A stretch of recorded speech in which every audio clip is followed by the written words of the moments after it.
नमस्कार दोस्तों, मैं शांतनु आप सभी का स्वागत करता हूं मेरे YouTube channel Unique Tech Solution पर। दोस्तों, आज हमारे बेसिक इलेक्ट्रॉनिक्स का जो सीरीज है उसका पहला चैप्टर है, जो कि है विद्युत के बारे में कि विद्युत क्या है और ये कितने प्रकार की होती है और ये किस प्रकार ट्रेवल करती है आदि। लेकिन दोस्तों, वीडियो शुरू करने से पहले आप लोगों से कहना चाहता हूँ कि अगर आपने अभी तक मेरे इस चैनल को सब्सक्राइब नहीं किया है तो प्लीज़ मेरे इस चैनल को सब्सक्राइब कीजिए और सब्सक्राइब के पास जो घंटी वाला आइकन है उसे भी ऑन कर दीजिए, ताकि बेसिक इलेक्ट्रॉनिक सीरीज़ के जब अगले वीडियो अगले अध्याय अपलोड करूं तो तुरंत आपको नोटिफिकेशन मिल सके। तो दोस्तों, आज का जो हमारा टॉपिक है वो है विद्युत के ऊपर। तो विद्युत सब जानते होंगे, लाइट या इलेक्ट्रिसिटी, जिसके बिना आधुनिक वर्ल्ड की कल्पना ही नहीं की जा सकती है। आज हमारा जीवन में हर चीज़ विद्युत के बिना अधूरी है। जैसे कि आपके पास सभी के पास स्मार्टफोन होंगे, मोबाइल होंगे, कंप्यूटर होंगे, या घर में एसी, कूलर, पंखे, इस तरह की सभी चीज़ें विद्युत से ही चलती है। और विद्युत के बिना आज सुख सुविधा का आप कल्पना भी नहीं कर सकते। तो जानते हैं विद्युत के बारे में। क्या है विद्युत? दोस्तों, विद्युत एक ऐसी शक्ति है जिसे देखा नहीं जा सकता, केवल इसके प्रभावों के द्वारा इसकी मौजूदगी का पता लगाया जा सकता है। ठीक है, अर्थात विद्युत को हम देख नहीं सकते। जैसे कि आपके घर में इलेक्ट्रिसिटी कनेक्शन होगा तो डिस्ट्रीब्यूशन सेंटर, जो कि पावर हाउस से आपके घर तक सप्लाई आई होगी 220 वोल्ट की, और सामने पोल पे लगा होगा, तार खींच रहे होंगे और पोल से फिर सर्विस केबल द्वारा आपके घर पे लाइट आ रही होगी। लेकिन क्या आप पोल पे देख के बता सकते हैं, तारों को देख के, कि इस तार में बिजली है, लाइट है कि नहीं है? नहीं बता सकते। केवल आप उसके प्रभावों को देखकर पता लगा सकते हैं। प्रभाव कौन कौन से? जैसे कि विद्युत का ऊष्मीय प्रभाव। ऊष्मीय प्रभाव से आप कैसे पता लगाते हैं? जैसे आपके घर में प्रेस, गीजर, इस तरह की जो चीज़ें हैं, इसको जब अपन ऑन करते हैं तो क्या हमें इनकी सतह पर बिजली दौड़ती हुई नज़र आती है? नहीं आती है। हम कैसे कैसे, जब ये गर्म हो जाता है तो विद्युत के कारण ये गर्म हो रहा है, तो हम कहेंगे कि सप्लाई आ रही है या लाइट आ रही है। तो ये उदाहरण है विद्युत का तापीय प्रभाव या ऊष्मीय प्रभाव। दूसरा प्रभाव है दोस्तों प्रकाशीय प्रभाव। प्रकाशीय प्रभाव आप देख सकते हो, बल्ब का उदाहरण है। बल्ब, ट्यूबलाइटें, टीवी वगैरह प्रकाशीय प्रभाव में आते हैं, क्योंकि इसमें से प्रकाश उत्पन्न होता है। तो हम बल्ब को देख के कह सकते हैं कि हाँ, लाइट आ रही है। दोस्तों, तीसरा प्रभाव है कि हमारा विद्युत चुंबकीय प्रभाव। दोस्तों, विद्युत चुंबकीय प्रभाव, हमारे जो फ़ैन, मोटर जो चलते हैं, ये सब विद्युत के चुंबकीय प्रभाव के कारण ही चलता है। ठीक है, तो कुल मिला के बात यह है दोस्तों कि विद्युत को आप देख नहीं सकते, केवल उसके प्रभाव को देखकर उसकी मौजूदगी का पता लगाया जा सकता है। तो दोस्तों, ये है विद्युत। ठीक है आगे बढ़ते हैं। विद्युत की प्रकृति। ठीक है, विद्युत की प्रकृति क्या है दोस्तों? विद्युत की प्रकृति, दोस्तों, विद्युत की प्रकृति हीट और लाइट की तरह विद्युत भी एक तरह की ऊर्जा है। जैसा कि मैंने पहले बताया आपको, हीट और लाइट की तरह विद्युत भी एक तरह की ऊर्जा है जो कि देखी नहीं जा सकती। ठीक है, केवल इसके प्रभाव से इसकी उपस्थिति का पता लगाया जा सकता है। ठीक है, आगे चलते हैं। विद्युत के प्रकार। अब ये जो विद्युत है कितने प्रकार की होती है? विद्युत हमारे पास दो प्रकार की होती है। ठीक है, पहली होती है स्टैटिक इलेक्ट्रिसिटी या फिर स्थिर विद्युत। ठीक है, स्टैटिक इलेक्ट्रिसिटी या स्थिर विद्युत।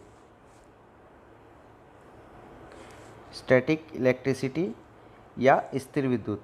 और दूसरा होता है हमारे पास डायनेमिक इलेक्ट्रिसिटी या गतिशील विद्युत। ठीक है, अब ये दोनों क्या चीज़ है, तो एक एक करके पढ़ते हैं इनके बारे में। अब चलते हैं अपन पहले पर, स्टैटिक इलेक्ट्रिसिटी। आखिर स्टैटिक इलेक्ट्रिसिटी क्या है?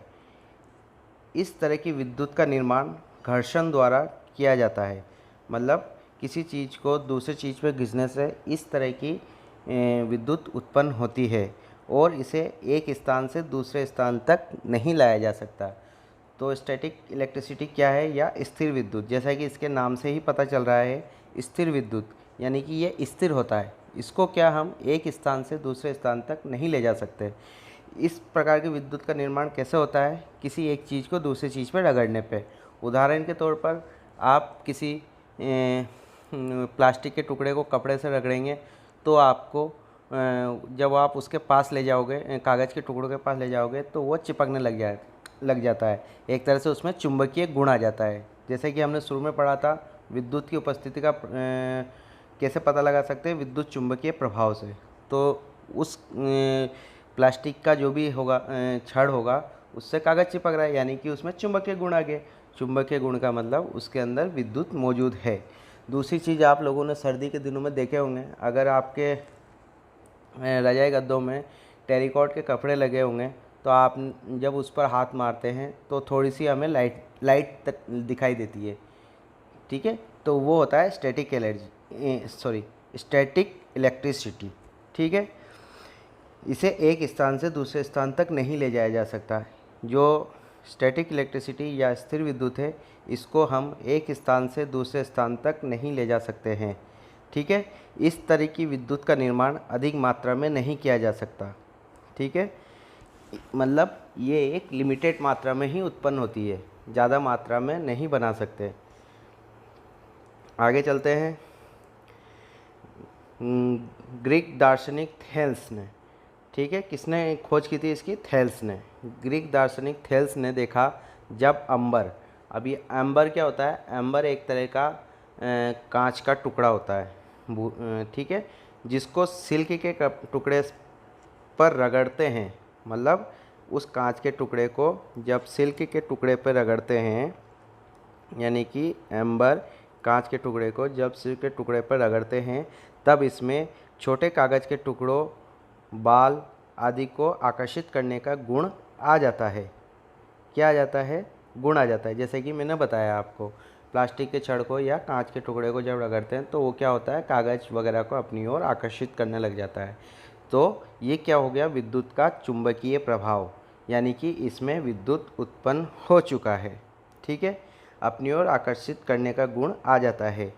ग्रीक यानी कि यूनान में एम्बर इलेक्ट्रॉन्स को कहते हैं। ठीक है, एम्बर किसको कहते हैं, इलेक्ट्रॉन्स को, अंबर। ठीक है, इसलिए इस विधि से अंबर में उत्पन्न गुण इलेक्ट्रिसिटी कहलाया।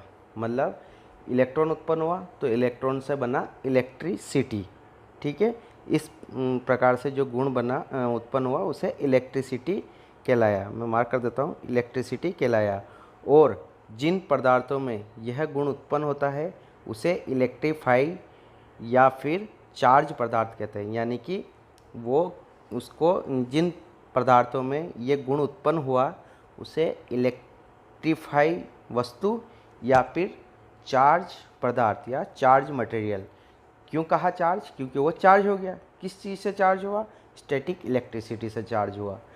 कैसे पता चला हमें, जब उसको रगड़ने के बाद हम कागज़ के टुकड़े के पास ले गए तो कागज़ उसमें चिपक गया। अब कागज़ चिपकने से हमें कैसे पता चला कि उसमें विद्युत ही बनी है, तो जैसा कि टॉपिक के शुरू में ही बता दिया गया था कि विद्युत की उपस्थिति का पता हम उसके प्रभावों से देख सकते हैं, जिनमें से 3 प्रभावों में से एक प्रभाव था हमारा विद्युत चुंबकीय प्रभाव। तो उसके अंदर इलेक्ट्रिसिटी जनरेट हो गया, यानी कि चार्ज पदार्थ बन गया या फिर इलेक्ट्रीफाई हो गया वो। ठीक है, इलेक्ट्रीफाई हो गया। आगे बढ़ते हैं। तो दोस्तों, इलेक्ट्रीफाई पदार्थ या इलेक्ट्रीफाइड पदार्थ किसे कहते हैं ये आप समझ गए होंगे अब। तो आगे चलते हैं। जो पदार्थ चार्ज पदार्थ होते हैं उन्हें इलेक्ट्रीफाई पदार्थ कहते हैं, जिसमें किसी भी प्रकार का कोई चार्ज हो। ठीक है फ्रेंड्स, आगे चलते हैं। अन्य दूसरे पदार्थों को भी विद्युतीकरण किया जा सकता है। ठीक है, मतलब किसी भी पदार्थ को इलेक्ट्रीफाई किया जा सकता है। अब हम जानते हैं कि उचित सावधानियों को ध्यान में रखा जाए तो सभी वस्तुओं को इलेक्ट्रीफाइड किया जा सकता है। मतलब थोड़ी सावधानी रखकर सभी प्रकार के पदार्थों का इलेक्ट्रिफिकेशन किया जा सकता है। ठीक है, आगे चलते हैं। तत्व जो अपनी सामान्य अवस्था में होता है, ध्यान से सुनिएगा, तत्व जो अपनी सामान्य अवस्था में होता है उदासीन तत्व कहलाता है या फिर न्यूट्रल सब्स्टिटेंट्स। उदासीन क्या होता है? उदासीन मतलब कोई मतलब नहीं है उसको दुनियादारी से। ठीक है, जैसे किसी पदार्थ में कोई प्लास्टिक का टुकड़ा है, उसको क्या ज़रूरत आ रही कागज़ के टुकड़े को खींचने का? ठीक है, वो न्यूट्रल है, उसमें किसी प्रकार का कोई चार्ज नहीं है, तो उसे हम क्या कहेंगे? उदासीन तत्व। ठीक है, या न्यूट्रल सब्सटेंस कहते हैं। बेंजामिन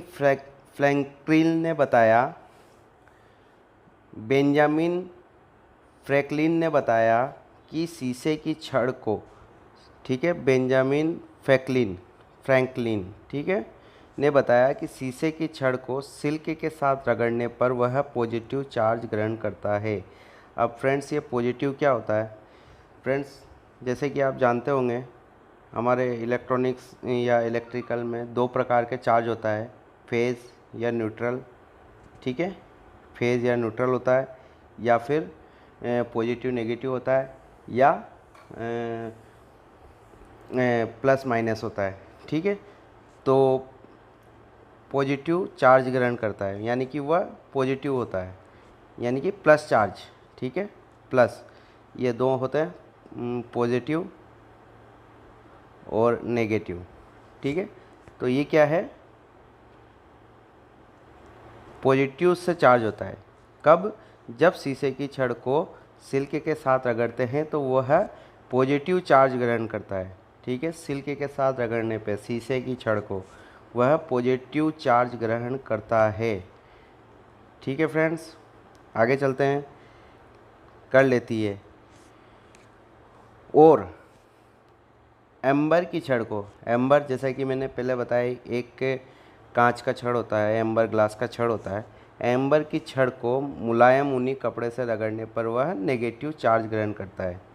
ठीक है, आ गया दोस्तों नेगेटिव चार्ज भी, यानी कि यह नेगेटिव चार्ज ग्रहण करता है ऊन से। एम्बर के छड़ को ऊन से रगड़ने पे वह क्या होता है? नेगेटिव चार्ज, यानी माइनस चार्ज ग्रहण करता है। जबकि शीशे की छड़ को सिल्क के साथ रगड़ने पर वह पॉजिटिव चार्ज ग्रहण करता है। ठीक है, आगे बढ़ते हैं। बेंजामिन फ्रैंकलिन ने इलेक्ट्रिसिटी के तरल पदार्थ सिद्धांत के बारे में भी खोज की थी, यानी कि फ्लूइड थ्योरी। इलेक्ट्रिसिटी के तरल पदार्थ का सिद्धांत की खोज की थी। अब ये कौन सा है, मतलब ये सिद्धांत क्या है, जानते हैं इसके बारे में। जिसके अनुसार, किसके अनुसार? ये तरल पदार्थ सिद्धांत या फिर फ्लूइड थ्योरी के अनुसार। ठीक है, फ्लूइड थ्योरी के अनुसार, इसके अनुसार, यानी कि फ्लूइड थ्योरी के अनुसार करंट स्रोत के पॉजिटिव से नेगेटिव टर्मिनल की ओर बहती है, यानी कि ये प्लस से माइनस की ओर जाता है। फ्रेंड्स, आपने बैटरी देखा होगा, ठीक है, दो टर्मिनल होते हैं उसमें, एक में प्लस लिखा होता है और एक में माइनस लिखा होता है। जो करंट होता है दोस्तों, बेंजामिन फ्रैंकलिन के अनुसार पॉजिटिव से नेगेटिव की ओर जाता है। ठीक है, कहाँ जाता है? पॉजिटिव टू नेगेटिव जाता है। बेंजामिन फ्रैंकलिन के फ्लूइड थ्योरी के अनुसार करंट स्रोत के पॉजिटिव से नेगेटिव टर्मिनल, जैसा कि बैटरी का पॉजिटिव टर्मिनल और नेगेटिव टर्मिनल है, तो पॉजिटिव से नेगेटिव की ओर बहता है। ठीक है, आगे बढ़ते हैं। की ओर बहती है। उन्होंने बताया कि करंट किस तरह से बहती है।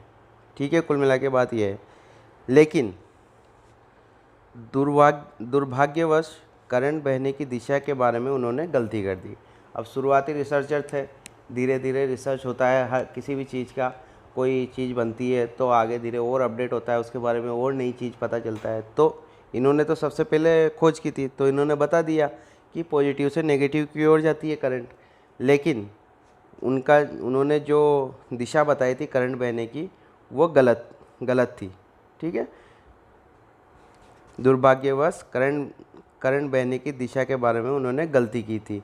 ठीक है, इस आधुनिक इलेक्ट्रॉनिक सिद्धांत के आविष्कार होने तक, मतलब अभी जो करंट का जो इलेक्ट्रॉनिक का जो सिद्धांत है अभी वाला अपडेट, यानी कि इसके अपडेट होने तक बेंजामिन फ्रैंकलिन की इस गलती का पता नहीं चला। मतलब उनकी इस गलती का पता नहीं चला। क्यों नहीं चला भाई? कैसे चलेगा? शुरुआती रिसर्चर थे, उन्होंने जो बता दिया वो सही है। अब आगे खोज होगा तभी तो पता चलेगा कि वो सही है कि नहीं है। ठीक है, तो गलती का पता नहीं लगा पाया। तब तक यह कहने की परंपरा बन गई थी कि करंट पॉजिटिव से नेगेटिव की ओर बहती है। यानी कि तब तक ये परंपरा बन चुकी थी कि करंट पॉजिटिव से नेगेटिव की ओर बहती है। जैसा कि उन्होंने खोज करा, उन्होंने थ्योरी बनाई, तो सभी ने यही सोचा कि करंट जो है पॉजिटिव से नेगेटिव की ओर ही बहता है। ठीक है, अब इसमें इनकी कोई गलती नहीं, शुरुआती रिसर्च है, आगे अपडेट होगा तभी पता चलेगा। करंट क्या होता है? पॉजिटिव से नेगेटिव की ओर जाता है। ये किसने बताया था? बेंजामिन फ्रैंकलिन के फ्लूइड थ्योरी के अनुसार बहती है। लेकिन आधुनिक जो इलेक्ट्रॉनिक्स है वो आगे आपके आ जाएगा। उसके अनुसार आधुनिक इलेक्ट्रॉनिक सिद्धांत के अनुसार क्या होता है, जो करंट होता है वह, जो करंट होती है, धारा होती है, वह क्या करता है? नेगेटिव टू पॉजिटिव जाती है। मतलब नेगेटिव से पॉजिटिव जाती है, ना कि पॉजिटिव टू नेगेटिव जाता है, जो बेंजामिन फ्रैंकलिन ने बताया था। ये थ्योरी गलत थी और ये थ्योरी सही थी। आगे बढ़ते हैं हम। चीज़ का पता लग गया आपको कि करंट की बहने की दिशा क्या है। करंट की बहने की दिशा है नेगेटिव टू पॉजिटिव। ठीक है फ्रेंड्स, करंट बहने की दिशा है नेगेटिव टू पॉजिटिव, मतलब माइनस से प्लस की ओर बहता है करंट। ओके, चलो आगे बढ़ते हैं। ये तो था दोस्तों हमारा ये तो था हमारा स्टैटिक इलेक्ट्रिसिटी।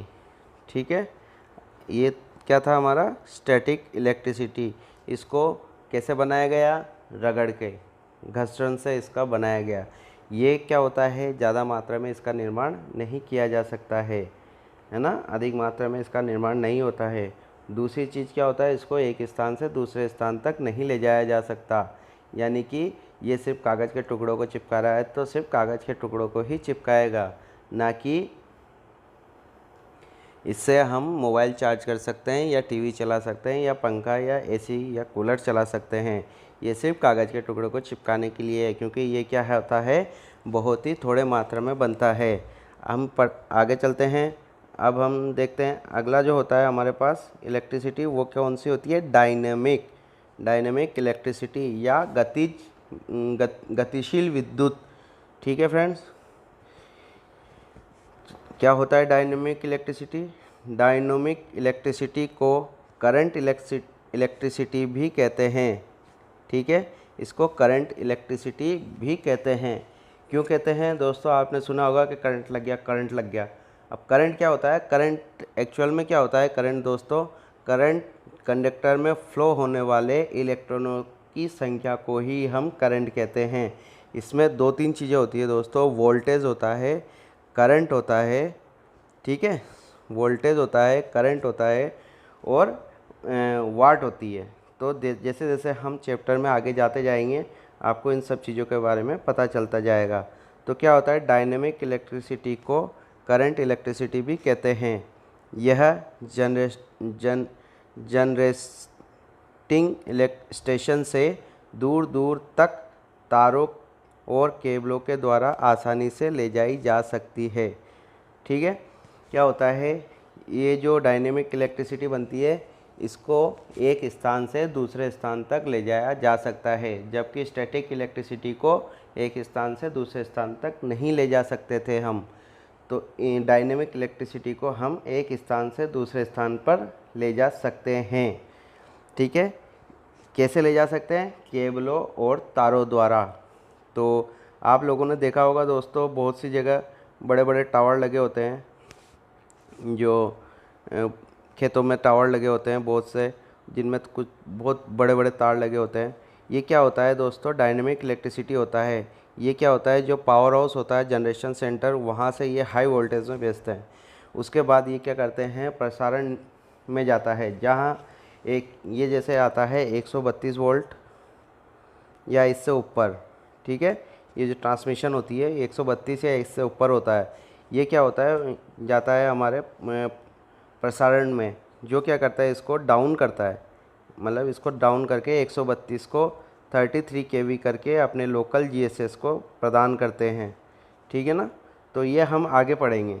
तो कुल मिला के आप ये समझ लीजिए कि डायनेमिक इलेक्ट्रिसिटी को एक स्थान से दूसरे स्थान तक, दूर दूर तक ले जाया जा सकता है।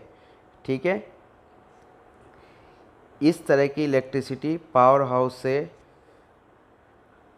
हाई वोल्टेज, ठीक है, इस तरह की इलेक्ट्रिसिटी को पावर हाउस से हाई वोल्टेज पर अधिक मात्रा में उत्पन्न की जाती है।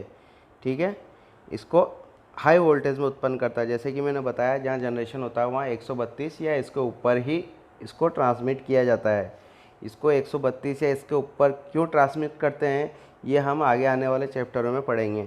जो इलेक्ट्रिसिटी डिस्ट्रीब्यूशन सिस्टम रहेगा उसमें हम इसको पढ़ेंगे। तो इस तरह की मतलब जो डायनेमिक इलेक्ट्रिसिटी है, इसको उत्पन्न किन किन विधियों द्वारा किया जाता है, कौन कौन सी विधियां हैं? तो दोस्तों इस कौन कौन सी विधियां हैं? तो पहला है चुंबकीय प्रभाव। ठीक है, मैग्नेटिक इफ़ेक्ट। तो मैग्नेटिक इफ़ेक्ट क्या है? सभी प्रकार के एसी व डीसी जनरेटरों में डायनेमिक इलेक्ट्रिसिटी उत्पन्न करने के लिए इलेक्ट्रिक करंट या मैग्नेटिक प्रभाव का उपयोग किया जाता है। क्या होता है दोस्तों? अब मैं इसको समझा देता हूँ। जो चुंबकीय प्रभाव है, क्या होता है फ्रेंड्स?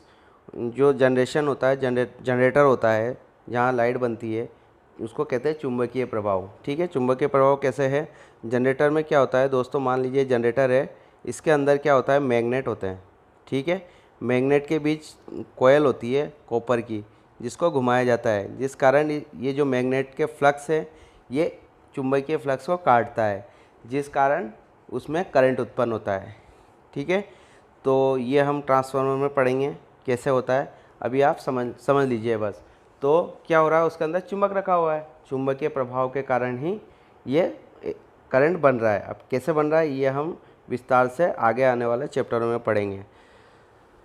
दूसरा है रासायनिक प्रभाव। ठीक है, रासायनिक प्रभाव जैसे सेल, बैटरी आदि। कैसे बन रहा है? आपने देखा होगा, बैटरी जो होती है घर पे, हमारे इन्वर्टर सबके पास होगा।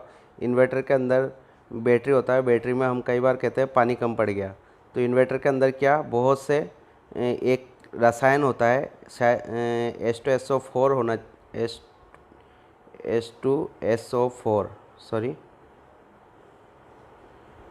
H2SO4 एसिड होता है दोस्तों। वो क्या करता है? जो इसके अंदर सीसा, लेड की प्लेट होती है, उससे रिएक्शन करता है, तो उससे क्या होता है? इलेक्ट्रॉन्स जनरेट होता है, और इलेक्ट्रॉन जनरेशन का मतलब ही करंट बनना। तो क्या होता है? रासायनिक प्रभाव का उदाहरण क्या है दोस्तों? हमारे बैटरी और सेल, जिसमें कि एसिड भरा रहता है। एसिड यानी रसायन, तो रसायन एसिड से लाइट बन रहा है, तो वो क्या हो गया? रासायनिक प्रभाव। अगला, अब ऊष्मीय प्रभाव क्या है दोस्तों? थर्मोकपल। दो असमान धातु, कुछ हीट सेंसिटिव धातु होते हैं, जिनके जोड़ को गर्म करने पर इलेक्ट्रॉन्स उत्पन्न होता है। इसका मान बहुत कम होता है, तो ये हमारा कहीं पर यूज़ नहीं होगा दोस्तों। इस प्रभाव का हम कहीं यूज़ नहीं करते हैं इलेक्ट्रिसिटी जनरेशन में। क्यों नहीं करते हैं? क्योंकि इसका मान बहुत कम होता है, तो ये हमारे काम का भी नहीं है। आगे बढ़ते हैं। लाइटिंग प्रभाव, ठीक है, लाइटिंग प्रभाव। अब लाइटिंग प्रभाव से कैसे बनता है इलेक्ट्रिसिटी? तो जैसे आपने देखा होगा सोलर सेल, जिसको हम कहते हैं सोलर लाइट, वो क्या होता है, सूरज की किरणों से इलेक्ट्रिसिटी जनरेट कर देता है, इलेक्ट्रॉन्स उत्पन्न करता है। और इलेक्ट्रॉन्स उत्पन्न होने का मतलब है इलेक्ट्रिसिटी उत्पन्न होना, ठीक है। तो ये क्या होता है, सोलर सेल। आपने देखा होगा आजकल बहुत प्रचलित है सोलर सेल, ठीक है। तो सोलर सेल के द्वारा इलेक्ट्रिसिटी बनाया जाता है। आगे बढ़ते हैं। इलेक्ट्रॉनिक सिद्धांत, आधुनिक इलेक्ट्रॉनिक सिद्धांत, ठीक है। अब ये क्या है, बस मोटा मोटा समझिए दोस्तों, जितना हमें ज़रूरत है, क्योंकि इसमें फिर पूरा फिज़िक्स आ जाता है। तो आधुनिक इलेक्ट्रिक सिद्धांत क्या है? आधुनिक इलेक्ट्रिक सिद्धांत को इलेक्ट्रॉनिकी सिद्धांत भी कहते हैं, इलेक्ट्रॉनिक सिद्धांत भी कहते हैं, ठीक है।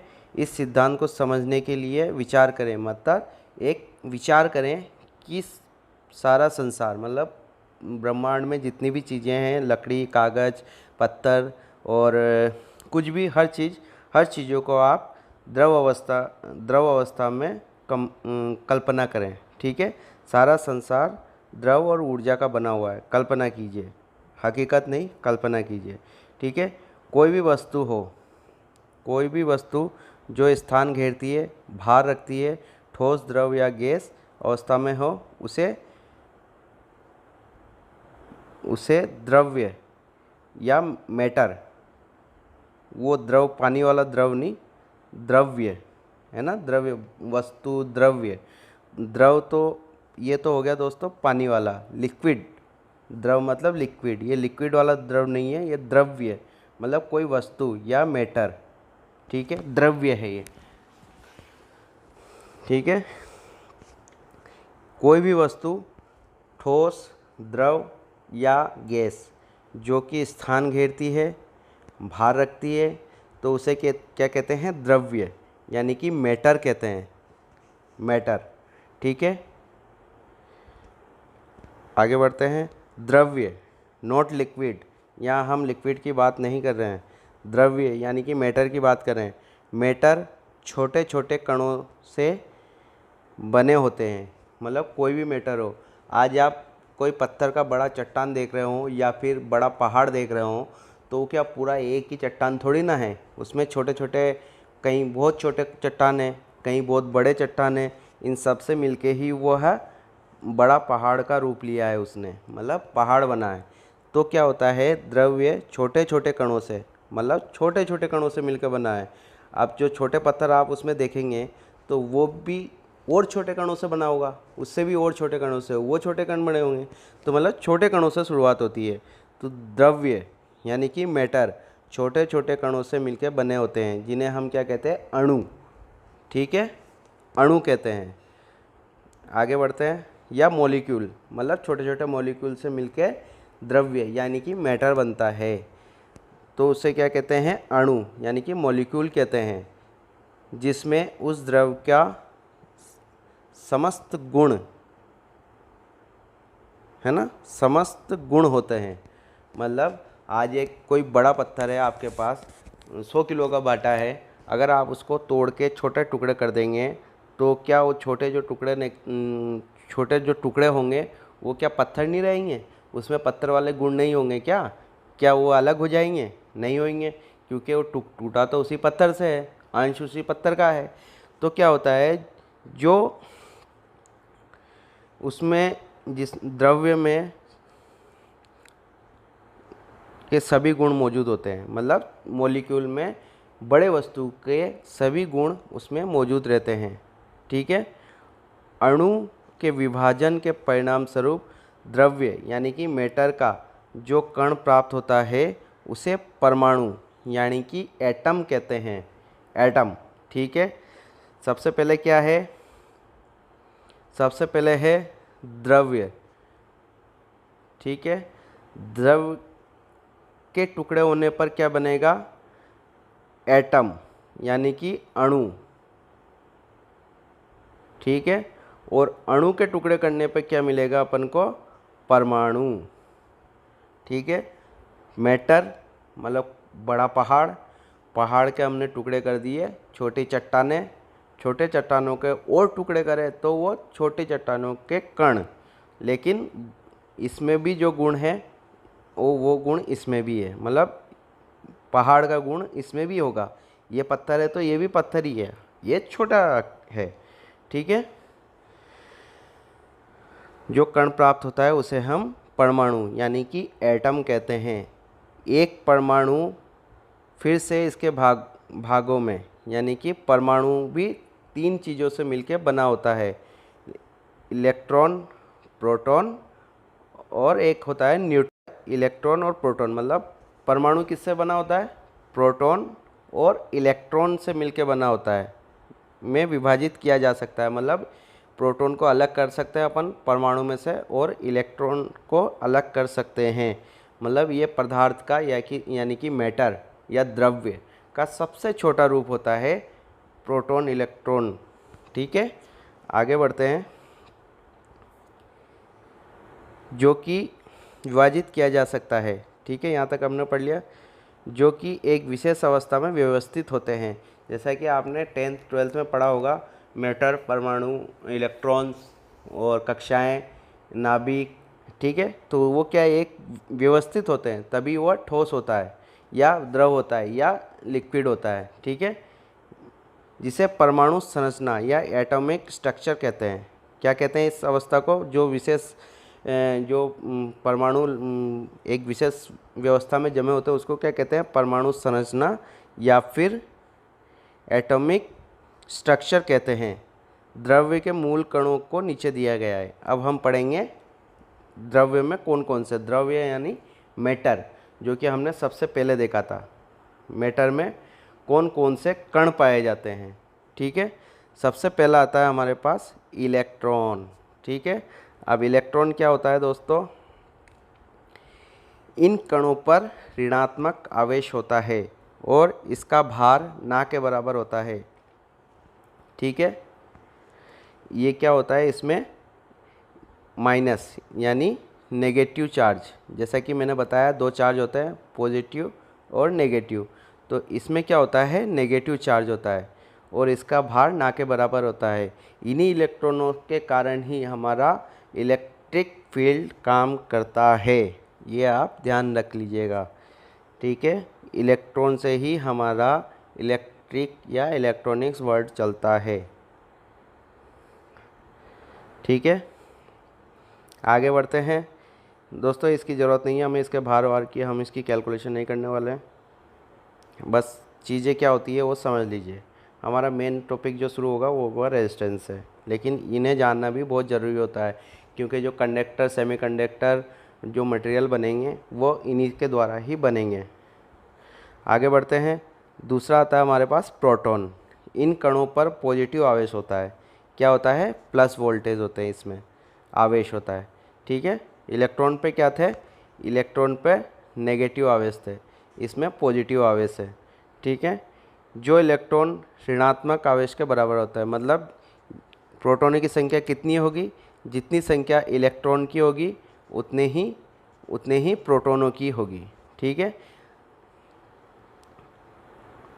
दोस्तों, ये मॉलिक्यूल लेवल की बातें हैं, बस हम इनके बारे में जानना है हमें। ठीक है, कितनी होती है प्रोटॉनों की संख्या? जितनी कि उस इलेक्ट्रॉनों की, किसी परमाणु के अंदर इलेक्ट्रॉनों की संख्या होगी। ठीक है, अगला पदार्थ है हमारे पास न्यूट्रॉन। ये भी होता है दोस्तों। अब न्यूट्रॉन क्या होता है? ये न्यूट्रल होता है, उदासीन कण, इसमें कोई आवेश नहीं होता है।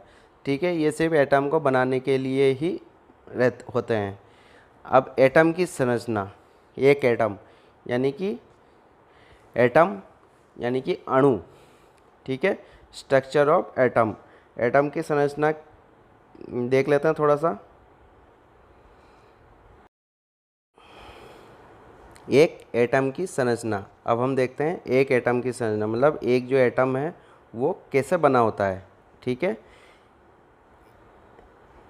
एक एटम के मध्य भाग को न्यूक्लियर कहते हैं, यानी कि एक एटम क्या होता है? जैसे कि ये एक कोई किसी भी वस्तु का एटम है, मान लीजिए आप लोहे का है या कॉपर का है, तो ये जो मध्य वाला भाग है इसको क्या कहेंगे? न्यूक्लियर, नाभिक। ठीक है, न्यूक्लियर। इसमें क्या होता है? इलेक्ट्रॉन और प्रोटॉन, सॉरी इलेक्ट्रॉन नहीं होगा इसमें फ्रेंड्स, इसमें इलेक्ट्रॉन्स नहीं होता है, गलती हो गई मुझसे। तो इसके नाभिक में क्या होता है? प्रोटॉन और न्यूट्रॉन। प्रोटॉन पे कौन सा चार्ज होता है? पॉजिटिव, और न्यूट्रॉन न्यूट्रल रहता है। और जो इलेक्ट्रॉन्स होते हैं दोस्तों, वो इसकी कक्षाओं में चक्कर काटते हैं, जैसे कि पृथ्वी या फिर अन्य ग्रह सूरज के चारों ओर चक्कर काट रहे हैं, वैसे ही ये चक्कर काटते हैं। ठीक है, आगे बढ़ते हैं। एक एटम के मध्य भाग को न्यूक्लियर कहते हैं, जो कि मैंने बता दिया आपको। न्यूक्लियर के चारों ओर ऑर्बिट यानी कि कक्षाएं, कई संख्या में इलेक्ट्रॉन्स घूमते रहते हैं। ठीक है, जैसा कि मैंने बताया इलेक्ट्रॉन्स घूमते हैं। भिन्न भिन्न तत्वों के परमाणुओं पर निर्भर करता है कि उसके ऑर्बिट में कितने इलेक्ट्रॉन घूमेंगे, और उसी पे हमारा डिपेंड करता है कि किसी वस्तु में कितनी इलेक्ट्रिसिटी फ्लो होगी। नंबर्स ऑफ फ्री इलेक्ट्रॉन्स के वजह से ही इलेक्ट्रिसिटी फ्लो होती है। ठीक है, तो भिन्न भिन्न तत्वों के परमाणुओं पर निर्भर करती है। उदाहरण के लिए अगर एल्यूमिनियम की बनावट को देखी जाए तो पता लगेगा कि इसमें इलेक्ट्रॉन और प्रोटॉन की संख्या एक निश्चित ढंग से व्यवस्थित है। और अगर आयरन यानी कि लोहे की बनावट को देखा जाए तो इलेक्ट्रॉन और प्रोटॉन की संख्या भिन्न है। मतलब एल्यूमिनियम में प्रोटॉन न्यूट्रॉनों की संख्या भिन्न है, और इधर लोहे में भी प्रोटॉन और इलेक्ट्रॉनों की संख्या भिन्न है। इसमें इलेक्ट्रॉन और प्रोटॉन की संख्या भिन्न है, किसमें? एल्यूमिनियम और लोहे में। वह भी निश्चित ढंग से व्यवस्थित है, वो एक फिक्स ढंग से व्यवस्थित रहता है। साधारण अवस्था में इलेक्ट्रॉनों की संख्या प्रोटॉनों की संख्या के बराबर होता है। मतलब कि साधारण अवस्था में, कोई नॉर्मल परिस्थिति जिसमें कोई छेड़खानी नहीं हो रही हो, उसमें क्या होता है? इलेक्ट्रॉनों की संख्या प्रोटॉनों की संख्या के बराबर होता है, और पूरा एटम इलेक्ट्रिकली आवेशित होता है, यानी कि वह चार्ज होता है, अर्थात वह न्यूट्रल होता है। मतलब नॉर्मल कंडीशन में वह न्यूट्रल होता है। ठीक है, यहाँ थोड़ा गलत लिखा गया दोस्तों, आवेश रहित होता है, सॉरी मैं बोलने में गलती हो गई मेरे। मतलब क्या होता है? नॉर्मल अवस्था में जो पदार्थ है उसमें प्रोटॉन और इलेक्ट्रॉन बराबर होती है। ठीक है, और एक विशेष ढंग से जमे हुए रहते हैं, जिस कारण क्या होता है? वो आवेशित नहीं रहता है। ठीक है, मतलब संख्या बराबर होती है और एटम इलेक्ट्रिकली आवेशित रहित होती है। मतलब उसमें कोई चार्ज नहीं होता जब तक कोई बाहरी फोर्स हम नहीं डालते, अर्थात वह न्यूट्रल होता है, यानी कि कोई आवेश नहीं है, यानी कि न्यूट्रल। ये घूमने वाले इलेक्ट्रॉन अपनी ही दूरी पे चारों ओर घूमते रहते हैं। मतलब नॉर्मल कंडीशन में ये चारों ओर दूरी पे घूमते रहते हैं, जैसे कि हमारा पृथ्वी या फिर सौरमंडल के और ग्रह सूर्य के चारों ओर घूम रहा है। ठीक है, इलेक्ट्रॉन और प्रोटॉनों में आकर्षण बल के कारण ही ये न्यूक्लियर से बंधे रहते हैं। ये कैसे घूमते हैं? जैसे कि हमारी पृथ्वी घूम रही है। हमारी पृथ्वी कैसे घूम रही है? मान लीजिए ये ऑर्बिट, ये सूरज, ये हमारी पृथ्वी, अब ये ऑर्बिट में घूम रहा है, तो क्या होता है? सूरज पृथ्वी को अपनी ओर खींचता है और पृथ्वी सूरज को अपनी ओर खींचता है, जिस कारण इन दोनों में एक खिंचाव पैदा होता है, जिस कारण ये अपने ऑर्बिट पे घूमता रहता है। ठीक है, तो बंधे रहते हैं दोनों के एक दूसरे के आकर्षण के लिए। इस प्रकार एटॉमिक बनावट को सूर्य ग्रह के प्रणाली से मिलती जुलती, मतलब सूर्य की तरह, जैसे कि मैंने आपको एग्जाम्पल दिया। ठीक है, ये देखिए दोस्तों चित्र में, ये हमारा न्यूक्लियर है, ये बीच में, जिसमें क्या होता है? प्रोटॉन और न्यूट्रॉन। प्रोटॉन में क्या होता है? पॉजिटिव, न्यूट्रॉन में नो चार्ज। ठीक है, और जो हमारे इलेक्ट्रॉन्स है वह इसमें घूमते रहते हैं ऑर्बिट में। देखिए सेकंड ऑर्बिट, फर्स्ट ऑर्बिट, ठीक है, इस तरह से अलग अलग पदार्थ के अलग अलग ऑर्बिट होते हैं, डिपेंड करता है उसमें कितने इलेक्ट्रॉन्स हैं। इसमें भी फिक्स होता है दोस्तों कि अंदर ही कक्षा में कितने इलेक्ट्रॉन होंगे, सेकंड कक्षा में कितने होंगे, थर्ड कक्षा में कितने इलेक्ट्रॉन्स होंगे। ठीक, आगे बढ़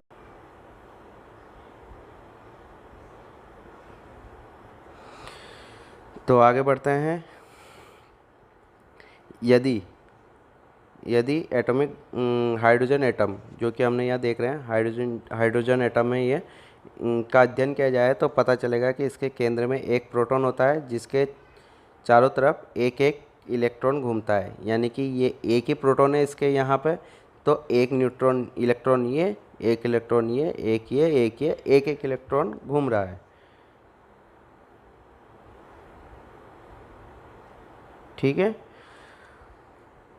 और एक प्रोटॉन होता है जिसके चारों तरफ एक इलेक्ट्रॉन घूमता है। हीलियम गैस के न्यूक्लियर में दो प्रोटॉन होते हैं, तो उसके ऑर्बिट में कितने इलेक्ट्रॉन घूमेंगे? दो। तो दोस्तों हीलियम गैस के अंदर कितने प्रोटॉन होते हैं? दो। तो इलेक्ट्रॉन कितने होंगे? दो। इसी तरह अगर कॉपर की बनावट को देखा जाए, यानी कि तांबे, ठीक है, तांबे की बनावट को देखा जाए, कॉपर की बनावट का अध्ययन किया जाए तो पता चलेगा इसमें इसके न्यूक्लियर में 29 यानी कि 29 तो प्रोटॉन है, 35 न्यूट्रॉन है। तो जब प्रोटॉन 29 है तो हमारे पास इलेक्ट्रॉन कितने होंगे? इसकी कक्षाओं में 29 ही इलेक्ट्रॉन होंगे। ठीक है, जितने प्रोटॉन होते हैं इलेक्ट्रॉनों की संख्या भी उतनी ही होती है। ठीक है, इसलिए सभी द्रव्य यानी कि नॉट लिक्विड, यहाँ पर द्रव्य यानी वस्तु, पदार्थ, ठीक है, द्रव्य इस सिद्धांत के अनुसार, इसलिए है ना, सिद्धांत के अनुसार मूलतः समान होते हैं, मतलब सभी समान होते हैं, प्रोटॉन और न्यूट्रॉन, ठीक, इलेक्ट्रॉन। इसलिए सब धातुएं जैसे चांदी, एल्यूमिनियम, तांबा, लोहा इत्यादि में इलेक्ट्रॉन और प्रोटॉन होते हैं, लेकिन भिन्न भिन्न अवस्थाओं में व्यवस्थित होते हैं। भिन्न भिन्न अवस्थाओं से दोस्तों इसका मतलब क्या होता है? जैसे कि एक न्यूक्लियर है, मान लीजिए अणु है, उसका न्यूक्लियर हो गया, न्यूक्लियर में क्या रहेगा? प्रोटॉन और न्यूट्रॉन। ठीक है, फिर इसका एक ऑर्बिट रहता है, पहला ऑर्बिट, फिर दूसरा ऑर्बिट, फिर तीसरा ऑर्बिट। इस तरह से इसमें ऑर्बिट होते हैं, तत्व के अनुसार होता है, जो भी मटेरियल होगा उसके अनुसार। तो क्या होता है, जो फर्स्ट ऑर्बिट है इसमें कितने न्यूट्रॉन रहेंगे, इलेक्ट्रॉन रहेंगे, ये फिक्स होता है। ठीक है, और फिर दूसरी कक्षा में कितने इलेक्ट्रॉन होंगे वो भी फिक्स होता है। ठीक है, वो तीसरी कक्षा में कितने होंगे, मतलब ये एक फिक्स अंक होता है कि फर्स्ट ऑर्बिट में इतने ही इलेक्ट्रॉन रहेंगे, सेकंड में इतने रहेंगे, या थर्ड में इतने रहेंगे। तो क्या कहा गया है, इस तरह एक मिनट, इलेक्ट्रॉन और भिन्न भिन्न अवस्थाओं में, मतलब अलग अलग अवस्था में हो सकता है। लोहे का अगर एटम देख रहे हो आप, तो पहली कक्षा में 5 इलेक्ट्रॉन हो सकते हैं, ठीक है, लोहे में। अब इसी जगह आप तांबे के देखेंगे तो हो सकता है तांबे के पहले कक्षा में 6 इलेक्ट्रॉन घूम रहे होंगे। तो सभी में क्या अलग अलग होता है, तत्व के अनुसार। ठीक है, व्यवस्थित, भिन्न भिन्न अवस्थाओं में व्यवस्थित होते हैं। सभी शुद्ध धातु के अति बाहरी कक्षा के इलेक्ट्रॉन न्यूक्लियर से दूर रहते हैं। ठीक है, क्या होता है, सभी शुद्ध धातु, जो धातु होती है, धातुएं हैं, उनके बाहरी कक्ष के इलेक्ट्रॉन, मतलब सबसे आखिरी कक्ष, मान लीजिए पाँच कक्षा है, ये तो हो गया अपना न्यूक्लियर। ठीक है, ये ऑर्बिट फर्स्ट, ऑर्बिट सेकंड। ठीक है, तो बाहरी कक्षा है, ऐसे थर्ड, फोर्थ, फिफ्थ तो चलता रहेगा दोस्तों। तो बाहरी कक्षा में जो इलेक्ट्रॉन होते हैं वो क्या होता है, न्यूक्लियर से दूर रहते हैं। ठीक है, जो न्यूक्लियर होता है, मतलब इसका केंद्र होता है, नाभिक होता है, न्यूक्लियर से दूर होते हैं, इसलिए इन इलेक्ट्रॉन और प्रोटॉन के बीच आकर्षण कम होता है। क्योंकि जब यहाँ से दूरी बढ़ेगी, मान लीजिए ये अपना न्यूक्लियर है, यहाँ से इस कक्षा में आकर्षण ज़्यादा रहेगा, ठीक है, सेकंड कक्षा में थोड़ा और कम हो जाएगा, थर्ड कक्षा में और कम खिंचाव आएगा इसके बीच में, क्योंकि इसके डिस्टेंस बहुत ज़्यादा हो गया है। ठीक है दोस्तों, तो क्या होता है, जो बाहरी कक्षा के इलेक्ट्रॉन होते हैं, जो बाहरी कक्षा के इलेक्ट्रॉन होता है उनका न्यूक्लियर और उस इलेक्ट्रॉन के बीच का आकर्षण बल बहुत कम होता है। ठीक है, एटम ये आकर्षण बल कम होता है। ठीक है, एटम के ये स्वतंत्र इलेक्ट्रॉन ऊर्जा की उचित मात्रा लगाने पर आसानी से खींचे जा सकते हैं। यानी कि जो बाहरी एटम होता है, बाहरी एटम में कुछ ऊर्जा की मात्रा मतलब प्रेशर लगाने पे, किसी तरह का प्रेशर लगाने पे इनको आसानी से खींचा जा सकता है। यही कारण है दोस्तों जो कॉपर वगैरह इनमें, क्योंकि इनमें इलेक्ट्रॉनों की संख्या ज़्यादा है तो ऑर्बिट भी ज़्यादा होंगे। तो बाहरी जो ऑर्बिट होता है दोस्तों, बाहरी ऑर्बिट में के इलेक्ट्रॉनों को आसानी से खींचा जा सकता है, जिस कारण लोहा, तांबा, पीतल इन तरह की चीज़ों में विद्युत आसानी से प्रवाहित होती है। ये देखिए दोस्तों इसका बनावट, जैसे कि मान लीजिए ये प्रोटॉन, ये इलेक्ट्रॉन, ये काय का है दोस्तों? हाइड्रोजन का। इसमें एक प्रोटॉन होता है और एक इलेक्ट्रॉन होता है। ठीक है, तो ये प्रोटॉन एक ही कक्षा है दोस्तों इसमें, तो क्या इनका आकर्षण बल बहुत अधिक होगा, इसलिए हाइड्रोजन में हम इलेक्ट्रिसिटी प्रवाहित नहीं कर सकते। दोस्तों हीलियम में 2 प्रोटॉन 2 इलेक्ट्रॉन, लेकिन दोनों बाहरी कक्षाओं में ही है दोस्तों, तो इनका आकर्षण भी ज़्यादा, तो हीलियम में भी हम नहीं कर सकते। लेकिन दोस्तों ये जो हमारा है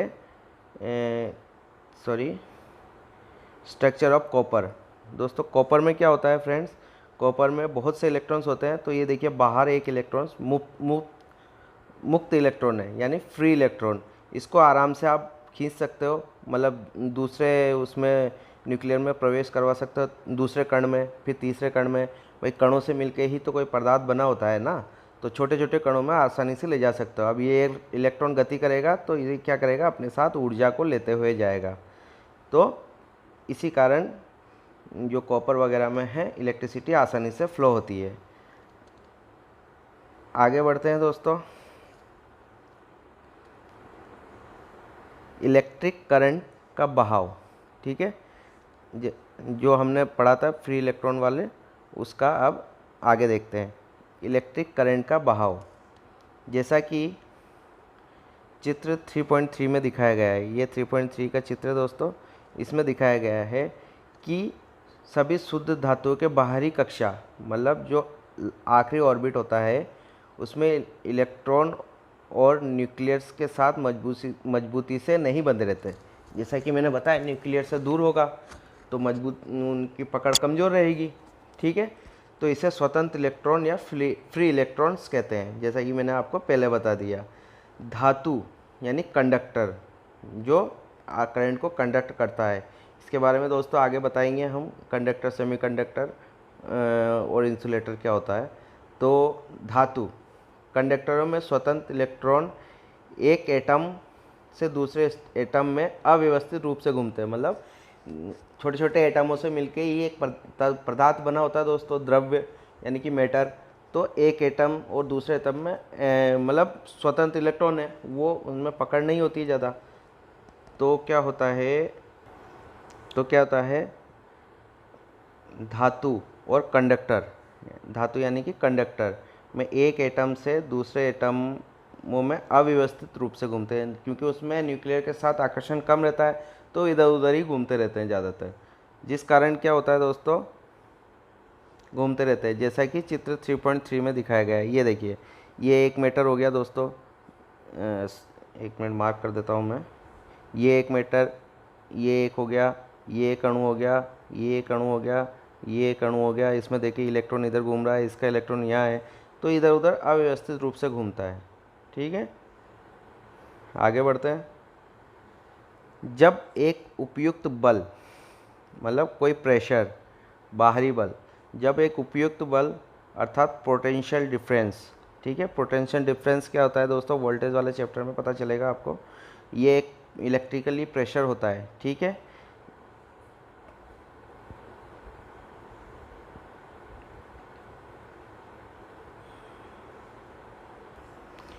जब एक उपयुक्त बल अर्थात पोटेंशियल डिफरेंस, ठीक है, जब एक उपयुक्त बल अर्थात पोटेंशियल डिफरेंस, ठीक है, कहाँ गया, हाँ, पोटेंशियल डिफरेंस ए और बी सिरों के बीच, ये ए सिरा है और ये बी सिरा है। मान लीजिए ये एक धातु का तार है या टुकड़ा है, ठीक है। तो इसमें क्या होता है, अंदर ये न्यूक्लियस है छोटे छोटे सब, ठीक है। न्यूक्लियस में प्रोटॉन, इलेक्ट्रॉन सब कुछ है, न्यूट्रॉन, ठीक है।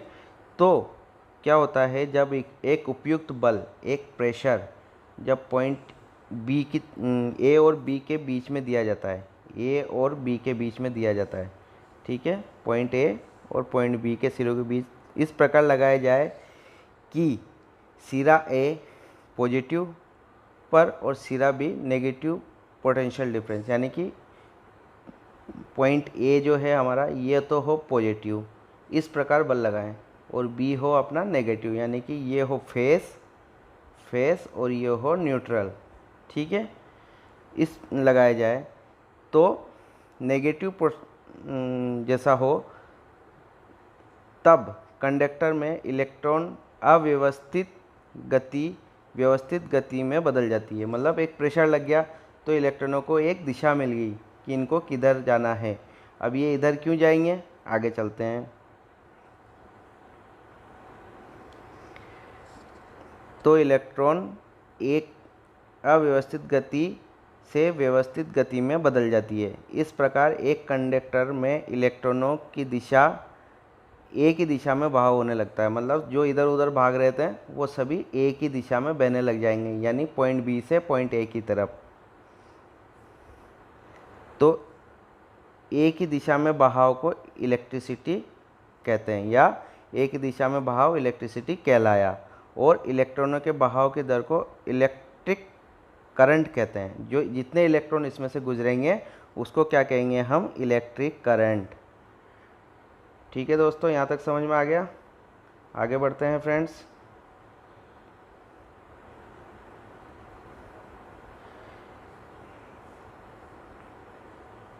इलेक्ट्रॉन्स का बहाव बी सिरे से ए सिरे की ओर होता है, क्योंकि इलेक्ट्रॉन पर नेगेटिव चार्ज यानी कि ऋणावेश और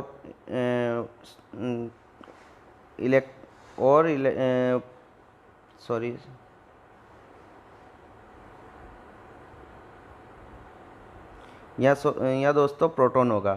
तो इलेक्ट्रॉनों पर ऋणावेश और प्रोटॉन पर पॉजिटिव आवेश, ठीक है, प्लस वी यानी कि पॉजिटिव वोल्ट सिरे ए द्वारा आकर्षित किया जाता है, ठीक है। सिरा ए द्वारा आकर्षित किया जाता है। इलेक्ट्रॉन के बहाव नेगेटिव से पॉजिटिव की ओर होता है, जैसा कि मैंने आपको पहले ही बताया था। तो क्या होता है फ्रेंड्स, देखते हैं ऊपर चित्र में। तो जब हम यहाँ प्रेशर लगाएंगे फ्रेंड्स, बी इस तरह का प्रेशर लगाएंगे कि बी सिरे पर तो हो नेगेटिव और ए पर हो पॉजिटिव, तब क्या होगा, एक अव्यवस्थित जो घूम रहे थे ये इलेक्ट्रॉन, ये व्यवस्थित रूप से घूम जाएंगे और ये क्या बी सिरे से ए सिरे की ओर बढ़ने लग जाएंगे। क्यों बढ़ेंगे, क्योंकि ए सिरा तो है हमारा पॉजिटिव वोल्ट, ठीक है, और बी सिरा है नेगेटिव वोल्ट। तो क्या होता है, पॉजिटिव जो कण है ये नेगेटिव कण यानी कि इलेक्ट्रॉनों को अपनी ओर आकर्षित करने लग जाएगा, जिससे कि ये करंट का बहाव कैसा होगा, नेगेटिव से पॉजिटिव की ओर। ठीक दोस्तों, आगे बढ़ते हैं। तो यहाँ तक हो गया, अर्थात कन्वेंशनल करंट की दिशा के विपरीत होगा, जो कि हमेशा पॉजिटिव से नेगेटिव। कन्वेंशनल करंट क्या होता है दोस्तों, आगे आने वाले चैप्टर में समझ में आएगा। बस आप तो इतना ध्यान रखिए कि इलेक्ट्रॉनों का बहाव कहाँ से होता है, नेगेटिव से पॉजिटिव की ओर होता है, ठीक है। आगे बढ़ते हैं दोस्तों। तो अब है हमारा इलेक्ट्रिकल सर्किट। दोस्तों ये हम दूसरे चैप्टर में पढ़ेंगे, इलेक्ट्रिक सर्किट को हम दूसरे चैप्टर में पढ़ेंगे, क्योंकि इसमें सर्किट के बहुत सारे प्रकार हैं। तो आज का जो हमारा पहला अध्याय था, जिसमें हमने इलेक्ट्रॉन्स, प्रोटॉन्स, न्यूट्रॉन के बारे में जाना, विद्युत की प्रकृति के बारे में जाना, विद्युत कितने प्रकार के होते हैं ये जाना।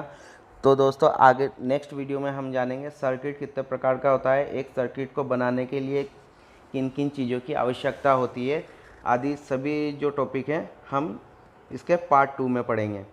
तो दोस्तों बने रहिए मेरे चैनल के साथ, और वीडियो के अंत में बस आपसे यही कहना चाहता हूं कि आपने अगर मेरे चैनल को सब्सक्राइब नहीं किया है तो प्लीज़ मेरे इस चैनल को सब्सक्राइब करिए। वीडियो अच्छा लगे तो लाइक ज़रूर करिए, और दोस्तों इसका पूरा PDF लिंक मैं वीडियो के डिस्क्रिप्शन में दे दूँगा। ठीक है दोस्तों, मिलते हैं नेक्स्ट वीडियो में। तब तक के लिए गुड इवनिंग। घर में रहें, सुरक्षित रहें। जय हिंद, जय भारत।